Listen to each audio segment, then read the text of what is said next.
함께 하나님의 말씀을 암송하시겠습니다. 이사야 53장 6절 말씀. 우리는 다 양 같아서 그릇 행하여 각기 제 길로 갔거늘 여호와께서는 우리 모두의 죄악을 그에게 담당시키셨도다. 이사야 53장 6절 말씀. 아멘. 이사야 53장 6절 말씀. 우리는 다 양 같아서 그릇 행하여 각기 제 길로 갔거늘 여호와께서는 우리 모두의 죄악을 그에게 담당시키셨도다. 이사야 53장 6절 말씀. 아멘. 욥기 32장입니다. 욥이 끝내 자기가 옳다고 주장하므로 이 세 사람은 욥을 설득하려고 하던 노력을 그만두었다. 욥이 이렇게 자기가 옳다고 주장하면서 모든 잘못을 하나님께 돌림으로 옆에 서서 듣기만 하던 엘리후라는 사람은 듣다 못하여 분을 더 이상 참지 못하고 화를 냈다. 엘리후는 람족 속에 속하는 부수 사람 바라겔의 아들이다. 엘리후는 또 욥의 세 친구에게도 화를 냈다. 그 세 친구는 욥을 정죄하려고만 했지 욥이 하는 말에 변변한 대답을 하지 못하였기 때문이다. 그들 가운데서 엘리후가 가장 젊은 사람이므로 그는 다른 사람들이 말을 끝낼 때까지 기다려야만 하였다. 그런데 그 세 사람이 모두 욥에게 대답을 제대로 하지 못하였으므로 그는 화가 났다. 부수 사람 바라겔의 아들 엘리후가 말하였다. 나는 어리고 세 분께서는 이미 연로하십니다. 그래서 나는 어른들께 선뜻 나서서 내 견해를 밝히기를 망설였습니다. 나는 듣기만 하겠다고 생각하였습니다. 오래 사신 분들은 살아오신 것만큼 지혜도 쌓으셨으니까 세 분들께서만 말씀하시도록 하려고 생각하였습니다. 그러나 깨닫고 보니 사람에게 슬기를 주는 것은 사람 안에 있는 영, 곧 전능하신 분의 입김이라는 것을 알았습니다. 사람은 나이가 많아진다고 지혜로워지는 것이 아니며 나이를 많이 먹는다고 시비를 더 잘 가리는 것도 아니라는 것을 알았습니다. 그래서 나도 생각하는 말을 말씀드리고자 합니다. 내가 하는 말을 들어주시기 바랍니다. 세 분이 말씀하시는 동안에 나는 참으며 듣기만 하였습니다. 세 분이 지혜로운 말씀을 찾으시는 동안에 나는 줄곧 기다렸습니다. 나는 세 분이 하시는 말씀을 주의 깊게 들었습니다. 그런데 세 분께서는 어느 한 분도 욥 어른의 말을 반증하거나 어른의 말에 제대로 답변하지 못하셨습니다. 그러고서도 어떻게 지혜를 발견했다고 주장하실 수 있으십니까? 세 분께서 이 일에 실패하셨으니 내가 이제 욥 어른으로 하여금 하나님의 대답을 들으시도록 하겠습니다. 욥 어른이 나에게 직접 말을 걸어온 것이 아니므로 나는 세 분께서 말씀하시는 것과는 다른 방식으로 욥 어른께 대답하겠습니다. 욥 어른께서는 들으십시오. 세 분 친구가 놀라서 말을 하지 못합니다. 그분들은 어른께 아무런 대답도 하지 못합니다. 그런데도 내가 그들이 입을 다물 때까지 기다려야 합니까? 이제 그들은 할 말도 없으면서 그냥 서 있기만 합니다. 그럴 수 없습니다. 이제는 내가 대답하겠습니다. 내가 생각한 말을 말씀드리겠습니다. 이제는 더 이상 기다릴 수 없고 말을 참을 수도 없습니다. 말할 기회를 얻지 못하면 새술이 가득 담긴 포도주 부대가 터지듯이 내 가슴이 터져버릴 것 같습니다. 참을 수 없습니다. 말을 해야 하겠습니다. 이 논쟁에서 어느 누구 편을 들 생각은 없습니다. 또 누구에게 듣기 좋은 말로 아첨할 생각도 없습니다. 본래 나는 아첨할 줄도 모르지만 나를 지으신 분이 지체하지 않고 나를 데려가실까 두려워서도 그럴 수는 없습니다. 욥기 33장입니다. 욥 어른은 부디 내가 하는 말을 잘 들어주시기 바랍니다.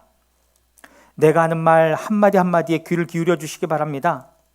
이제 내 마음속에 있는 것을 말할 준비가 되었습니다. 내 입속에서 혀가 말을 합니다. 나는 지금 진지하게 말하고 있습니다. 나는 진실을 말하려고 합니다. 하나님의 영이 나를 만드시고 전능하신 분의 입김이 내게 생명을 주셨습니다. 대답하실 수 있으면 대답해 보시기 바랍니다. 토론할 준비를 하고 나서시기를 바랍니다. 보십시오. 하나님이 보시기에는 어른이나 나나 똑같습니다. 우리는 모두 흙으로 지음을 받았습니다. 그러므로 어른께서는 나를 두려워하실 까닭이 없습니다. 내게 압도되어서 길을 펴지 못하는 일이 있어서도 안 될 것입니다. 어른께서는 이런 말씀을 하셨습니다. 내게는 잘못이 없다. 나는 잘못을 저지르지 않았다. 나는 결백하다. 내게는 허물이 없다. 그런데도 하나님은 내게서 흠잡을 것을 찾으시며 나를 원수로 여기신다. 하나님이 내 발에 착고를 채우시고 내 일거수일투족을 다 감시하신다 하고 말씀하셨습니다. 그러나 내가 욥 어른께 감히 말합니다. 어른은 잘못하셨습니다. 하나님은 어떤 사람보다도 크십니다. 그런데 어찌하여 어른께서는 하나님께 불평을 하면서 대드시는 겁니까? 어른께서 하시는 모든 불평에 일일이 대답을 하지 않으신다고 해서 하나님께 원망을 할 수 있습니까? 사실은 하나님이 말씀을 하시고 또 하신다고 하더라도 사람이 그 말씀에 주의를 기울이지 못할 뿐입니다. 사람이 꿈을 꿀 때에, 밤에 환상을 볼 때에, 또는 깊은 잠에 빠질 때에, 침실에서 잠을 잘 때에, 바로 그때에 하나님은 사람들의 귀를 여시고 말씀을 듣게 하십니다. 사람들은 거기에서 경고를 받고 두려워합니다. 하나님은 사람들이 죄를 짓지 않도록 하십니다. 교만하지 않도록 하십니다. 하나님은 사람의 생명을 파멸에 빠지지 않도록 지켜주시며 사람의 목숨을 사망에서 건져주십니다. 하나님은 사람에게 질병을 보내셔서 잘못을 고쳐주기도 하시고 사람의 육체를 고통스럽게 해서라도 잘못을 고쳐주기도 하십니다.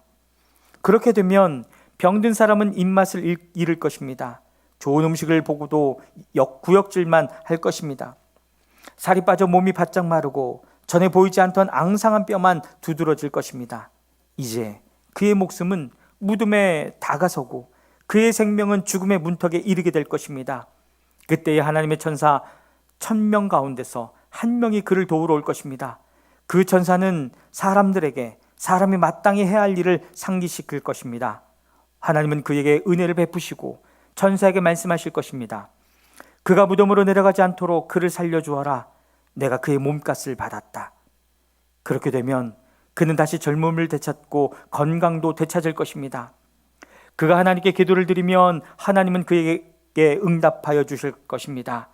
그는 기쁨으로 하나님을 섬기고 하나님은 그를 다시 정상적으로 회복시켜 주실 것입니다. 그는 사람들 앞에서 고백할 것입니다. 나는 죄를 지어서 옳은 일을 그르쳤으나 하나님이 나를 용서하여 주셨습니다. 하나님이 나를 무덤에 내려가지 않게 구원해 주셨기에 이렇게 살아서 빛을 즐기게 되었습니다 하고 말할 것입니다. 이 모두가 하나님이 하시는 일입니다. 하나님이 사람에게 두 번, 세 번 이렇게 되풀이 하시는 것은 사람의 생명을 무덤에서 다시 끌어내셔서 생명의 빛을 보게 하시려는 것입니다. 어른은 귀를 기울여 내 말을 들으십시오. 내가 말하는 동안은 조용히 듣기만 해주십시오. 그러나 하실 말씀이 있으시면 내가 듣겠습니다. 서슴지 말고 말씀해 주십시오. 나는 어른이 옳으시다는 것을 드러내고 싶습니다. 그러나 하실 말씀이 없으시면 조용히 들어주시기만 바랍니다. 그러면 내가 어른께 지혜를 가르쳐 드리겠습니다. 욥기 34장입니다. 엘리후가 욥의 세 친구에게 말하였다. 지혜를 자랑하시는 어른들께서는 내 말을 들으시기 바랍니다. 아는 것이 많다고 자부하시는 세 분께서 내게 귀를 기울여 주시기 바랍니다. 어른들께서는 음식을 맛만 보시고도 그 음식이 좋은 음식인지 아닌지를 아십니다. 그러나 지혜의 말씀은 들으시고도 잘 깨닫지 못하시는 것 같습니다. 이제는 우리 모두가 무엇이 옳은 것인지를 알아보고 진정한 선을 함께 이룩하여 볼 수 있기를 바랍니다. 욥 어른은 이렇게 주장하십니다. 나는 옳게 살았는데도 하나님은 나의 옳음을 옳게 여기지 않으신다. 또 욥 어른은 내가 옳으면서도 어찌 옳지 않다고 거짓말할 수 있겠느냐. 나는 심하게 상처를 입었다. 그러나 나는 죄가 없다 하고 말씀하십니다. 도대체 욥 어른과 같은 사람이 또 어디에 있겠습니까? 그는 하나님을 조롱하는 말을 물 마시듯 하고 있지 않습니까? 그리고 그는 나쁜 일을 하는 자들과 짝을 짓고 악한 자들과 함께 몰려다니면서 사람이 하나님을 기쁘게 해드린다 해도 덕볼 것은 하나도 없다 하고 말합니다. 분별력이 많으신 여러분은 내가 하는 말을 들어보시기 바랍니다. 하나님이 악한 일을 하실 수 있습니까? 전능하신 분께서 옳지 않은 일을 하실 수 있습니까? 오히려 하나님은 사람에게 사람이 한 일을 따라서 갚아주시고 사람이 걸어온 길을 따라서 거두게 하시는 분입니다. 전능하신 하나님은 악한 일이나 정의를 그르치는 일은 하지 않으십니다. 어느 누가 하나님께 땅을 주관하는 전권을 주기라도 하였습니까? 어느 누가 하나님께 세상의 모든 것을 맡기기라도 하였습니까? 만일 하나님이 결심하시고 생명을 주는 영을 거두어 가시면 육체를 가진 모든 것은 일시에 죽어 모두 흙으로 돌아가고 맙니다. 욥 어른께서 슬기로우신 분이면 내가 하는 이 말을 깊이 생각해 보시기 바랍니다. 내가 하는 말을 귀담아 들으시기 바랍니다. 욥 어른은 아직도 의로우신 하나님을 비난하십니까? 하나님이 정의를 싫어하신다고 생각하십니까? 하나님만은 왕을 보시고서 너는 쓸모없는 인간이다 하실 수 있고, 높은 사람을 보시고서도 너는 악하다 하실 수 있지 않습니까? 하나님은 통치자의 편을 들지도 않으시고 부자라고 하여 가난한 사람보다 더 우대해 주지도 않으십니다. 하나님이 손수 이 사람들을 지으셨기 때문입니다. 사람은 삽시간에, 아니 한밤중에라도 죽습니다. 하나님이 사람을 치시면 사람은 죽습니다. 아무리 힘센 것이라고 하더라도 하나님은 그것을 간단히 죽이실 수 있습니다. 참으로 하나님의 눈은 사람의 일거수일투족을 살피시며 그의 발걸음을 낱낱이 지켜보고 계십니다. 악한 일을 하는 자들이 하나님을 피하여 숨을 곳은 없습니다. 흑암 속에도 숨을 곳이 없고 죽음의 그늘이 드리운 곳에도 숨을 곳은 없습니다. 사람이 언제 하나님 앞으로 심판을 받으러 가게 되는지 그 시간을 하나님은 특별히 정해주지 않으십니다. 하나님은 집권자를 바꾸실 때에도 이 일을 미리 조사하지 않으십니다. 하나님은 그들이 한 일을 너무나도 잘 아시기 때문입니다. 하나님이 그들을 하룻밤에 다 뒤엎으시니 그들이 일시에 쓰러집니다. 하나님은 사람들이 보는 곳에서 악인들을 처벌하십니다. 그리고 하나님을 따르던 길에서 벗어나고 하나님이 지시하시는 어느 길로도 가지 않기 때문입니다. 그래서 가난한 사람들의 하소연이 하나님께 다다르고 살기 어려운 사람들의 부르짖음이 그분께 들리는 것입니다. 그러나 하나님이 침묵하신다고 하여 누가 감히 하나님을 비난할 수 있겠습니까? 하나님이 숨으신다고 하여 누가 그분을 비판할 수 있겠습니까? 경건하지 못한 사람을 왕으로 삼아서 고집센 민족과 백성을 다스리게 하신들 누가 하나님께 항의할 수 있겠습니까? 욥 어른은 하나님께 죄를 고백하고서 다시는 죄를 짓지 않겠다고 약속하신 적이 있으십니까? 잘못이 무엇인지를 일러달라고 하나님께 요구하시면서 다시는 악한 일을 저지르지 않겠다고 약속하신 적이 있으십니까? 어른은 하나님이 하시는 것을 반대하시면서도 어른께서 원하시는 것을 하나님이 해주실 것이라고 기대하십니까? 물론 결정은 어른께서 하실 일이고 내가 할 일이 아니지만 지금 생각하고 계신 것을 말씀해 주시기 바랍니다. 분별력 있는 사람이면 내 말에 분명히 동의할 것입니다.